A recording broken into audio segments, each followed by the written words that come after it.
దేశమంటే మట్టి కాదోయ్, దేశమంటే మనుషులోయ్ అని గురుజాడ అప్పారావు చెప్పిన మాటలను నిజం చేసేలా మొఘల్ సామ్రాజ్యం నుండి దేశం మట్టిని, మనుషుల్ని, హిందూ ధర్మాన్ని కాపాడుతూ ప్రాణం కంటే ఎక్కువ దేశాన్ని ప్రేమించి వీరుడిగా, యోధుడిగా నిలబడిన త్యాగమూర్తి ఛత్రపతి శివాజీ.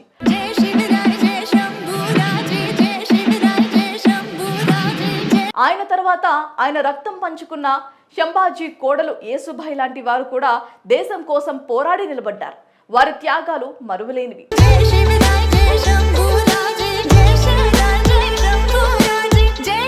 తండ్రి ఛత్రపతి లాగే సంభాజీ దేశం కోసం ఎలా నిలబడ్డాడు, ఆయన ఎంత ధైర్యవంతుడు, బలమైన రాజు లాంటి అనేక విషయాలను దేశ ప్రజలు తెలుసుకునేలా శంభాజీ జీవిత చరిత్రను చావా అనే పేరుతో సినిమాగా తీశారు. ఈ సినిమాకు లక్ష్మణ్ దర్శకత్వం వహించారు. దక్కన్ కా సివా మరాఠో కా ఛత్రపతి ఇస్ దునియా సే రుఖ్సత్ హో. Legendary music director AR Rahman సంగీతం అందించారు. నటీనటులుగా వికీ కౌశల్, రష్మిక, అక్షయ్ ఖన్నా, డయానా, వినీత్ కుమార్ సింగ్ తదితరులు ఇందులో నటించారు. మరి ఈ శుక్రవారం విడుదలైన ఈ సినిమా ఎలా ఉందో రివ్యూ ద్వారా చూద్దాం. మరాఠో కి జమీన్ పర్ భీ ముగ్లోं का राज होगा. ముందుగా సినిమా కథ విషయానికి వస్తే, పోరాట యోధుడు, భరతమాత ముద్దుబిడ్డ ఛత్రపతి శివాజీ మహారాజ్ మరణం తర్వాత ఔరంగజేబ్ అలియాస్ అక్షయ్ ఖన్నా సంతోషిస్తాడు. ఎలాగైనా మరాఠా సామ్రాజ్యాన్ని తన వశం చేసుకోవటానికి భారత ఖండం అంతా మొఘల్ సామ్రాజ్య స్థాపనకు ఎటువంటి అడ్డంకులు ఉండవని భావిస్తాడు.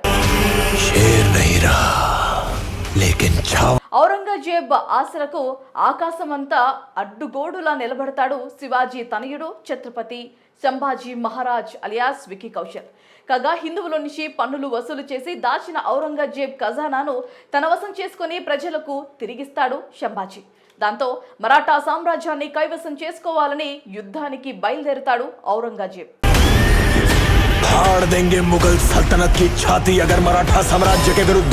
మరి ఈ నేపథ్యంలో సైనికులు ఆయుధాల పరంగా తమ కంటే ఎన్నో రెట్లు పెద్దదైన మొఘల్ సామ్రాజ్యం మీద సంభాజీ ఏ విధంగా యుద్ధం చేశాడు?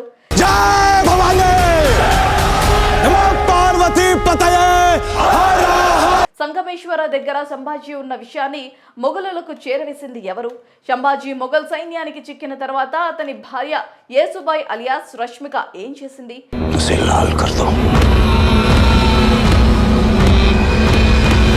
ఆమె ఎంత గొప్ప పోరాట యోధురాలు, కానీ చివరకు ఏమైంది అనేది సినిమాలోని అసలు కథ.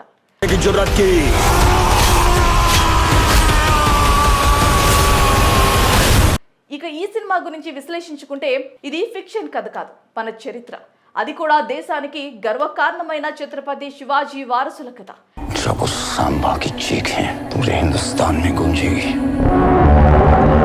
దేశం కోసం త్యాగం చేసిన పోరాట యోధుల కథ.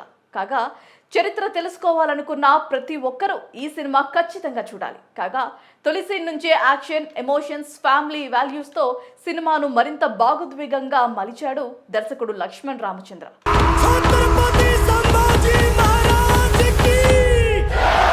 తొలి భాగంలో ఎమోషన్స్, పాత్రల చేత చెప్పించిన డైలాగ్స్ పూర్తిగా డామినేట్ చేశాయని చెప్పాలి. ఇక సెకండ్ హాఫ్ లో పూర్తి స్థాయిలో వారి సీక్వెన్సెస్ చాలా అద్భుతంగా తెరకెక్కించారు. औरंग और उसकी सल्तनत को जला के राख कर देंगे. हमें हराने वाली हर कोशिश को मारेंगे. ఇండియన్ స్క్రీన్ పై కొత్తగా ఉండే విధంగా సన్నివేశాలను తీర్చిదిద్దారు.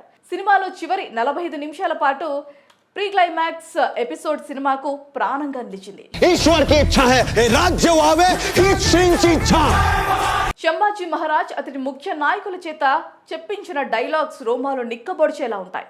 క్లైమాక్స్ సన్నివేశాలు దేశభక్తిని రగిలించే విధంగా, పౌరుషాన్ని వెల్లగక్కే విధంగా డైరెక్టర్ డిజైన్ చేయటం సినిమాను మరో లెవెల్కు తీసుకువెళ్ళిందనే చెప్పుకోవచ్చు.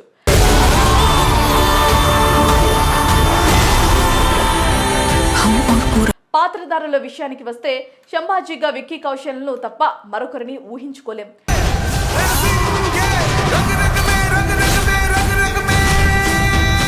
ఛత్రపతిగా ఎంత సెటిల్ గా కనిపించారో, వార్ యాక్షన్ సీన్స్ లో అంతగా రా అండ్ రాస్టిక్ గా కనిపించారు. క్లైమాక్స్ ఫైట్ సీక్వెన్స్ లో విక్కీ రుద్ర తాండవం బిగ్ స్క్రీన్ లో చూస్తే వచ్చే మజానే వేరు.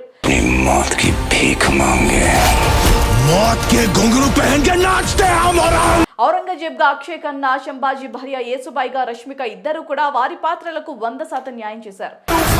हम औरंग से मिलने वाले हैं। आपकी आंखों में जरा भी चिंता नजर नहीं आ रही। भोसले परिवार మిగిలిన వాళ్ళు తమ పరిధి మేరకు నటించారు. ఇంకా సాంకేతిక అంశాలు చూసుకుంటే లక్ష్మణ్ ఉటకేర్ మహారాజ్ వీరత్వాన్ని చాలా కన్వీనియన్స్ తో ప్రజెంట్ చేశారు.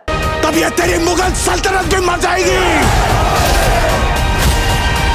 కానీ స్క్రీన్ ప్లే పై మరింత ఫోకస్ పెట్టి ఉంటే సినిమాకు బలం చేకూరేది.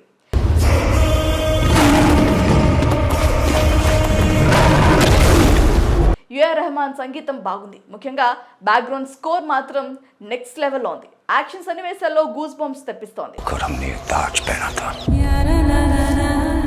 इसे दोबारा उसी वक्त पहनेंगे। ఎడిటింగ్ వర్క్ బాగుంది. నిర్మాణ విలువలు ఆకట్టుకున్నాయి. సినిమాలోని విజువల్స్ చాలా గ్రాండియర్ గా కనిపించాయి. సౌరభ్ గోస్వామి సినిమా ఆటోగ్రఫీ బాగుంది.